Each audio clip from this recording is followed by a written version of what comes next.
আসসালামু আলাইকুম বন্ধুরা, আপনারা কেমন আছেন? আশা করি সব ভালো আছেন।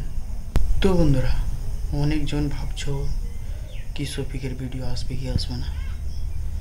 তো শফিকের বাড়ি ছিল বর্ষা দিয়ে শফিকের সাথে কথা বলেছিল কী কী ওর সাথে ঘটনা হয়েছিল আর কবে থেকে ভিডিও বানাবে এটাও জানতে পারিনি। ভাই বর্ষা বলছে, তোমরা শোনো। তো বন্ধুরা, আপনাদের জানাবো খুশির খবর। আপনারা ভিডিওটি স্কিপ না করে সম্পূর্ণ ভিডিওটি দেখতে থাকুন। তো বন্ধুরা, অনেকেই ভিডিও করে ছাড়ছে যে শফিক জেল থেকে ছাড়া পেয়ে গেছে। এটা সত্য না মিথ্যা জানার জন্য শফিকদের বাড়িতে গিয়েছিলাম। তো বন্ধুরা, ভিডিওটি স্কিপ না করে সম্পূর্ণ ভিডিওটি দেখতে থাকুন। হ্যাঁ বন্ধুরা, আমি শফিকদের বাড়িতে গিয়েছিলাম। সেখানে গিয়ে জানতে পারলাম শফিক জেল থেকে ছাড়া পেয়েছে। আমি বলেছিলাম না যে শফিক জেল থেকে ছাড়া পেলে আপনাদের জানাবো। হ্যাঁ বন্ধুরা, শফিক সত্যি জেল থেকে ছাড়া পেয়েছে। আপনাদের দোয়া ও আশীর্বাদে শফিক অনেক সুস্থ আছে আর এখন ও বাড়িতেই আছে। আমি শফিককে জিজ্ঞাসা করলাম, শফিক তুই কিভাবে জেল থেকে ছাড়া পেলি? শফিক তখন আমাকে বলল, যেসব ভিডিওগুলো সোশ্যাল মিডিয়াতে দেখতে পাচ্ছিস পল্লীগ্রামের অন্যান্য নাকি আমাকে ছাড়িয়েছে, এই কথাগুলো একদম মিথ্যা। তখন আমি শফিককে জিজ্ঞাসা করলাম, তাহলে তুই জেল থেকে কিভাবে ছাড়া পেলি?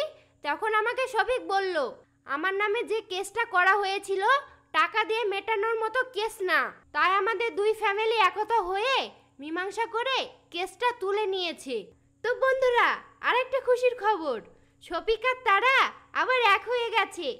আমি শফিককে বললাম, তুই ক্যামেরার সামনে এসে কিছু কথা বল, তোর মুখ থেকে দর্শকরা কথা শোনার জন্য অপেক্ষায় আছে। তো শফিক আমাকে বলল, এখন ভিডিও করা বারণ। তাই বন্ধুরা, শফিক ক্যামেরার সামনে আসলো না। তো তোমরা সবাই ভিডিওতে কমেন্ট করছো শফিক কি আর ভিডিও বানাবে না? ভিডিও বানাবে না কেন? অবশ্যই ভিডিও বানাবে। শফিক আমাকে নিজের মুখে বলল, আমি এখন 20 দিন ভিডিও বানাতে পারবো না, কোর্ট আমাকে বারণ করেছে। আপনারা হয়তো ভাবতে পারেন আমি মিথ্যা কথা বলছি, তার প্রমাণ আমি শফিকদের বাড়িতে গিয়েছিলাম এবং শফিকের সঙ্গে ফটোও তুলেছি। এই যে ভিডিওর স্ক্রিনে দেখতে পাচ্ছেন, এটাই তার প্রমাণ। আর হ্যাঁ, শফিকের শ্বশুর বাড়ির লোকেরা যদি শফিকের নামে কেসটা না তুলতো তাহলে ও জেল থেকে ছাড়া পেত না। তো ফাইনালি দুই পরিবার একতা হয়েছে। ওই কথাটা শুনে আমি অনেক খুশি, কেননা খুশিরই খবর। শফিক আর তারার বয়স পূর্ণ হলে একটা অনুষ্ঠান করে শফিকদের বাড়িতে তারাকে নিয়ে আসবে। আর শফিক আর তারাকে ওদের দুজনকে কেমন লাগে অবশ্যই কমেন্টে জানাবেন। তো বন্ধুরা, আর ভিডিওটা বেশি বাড়ালাম না, এই পর্যন্তই শেষ করলাম।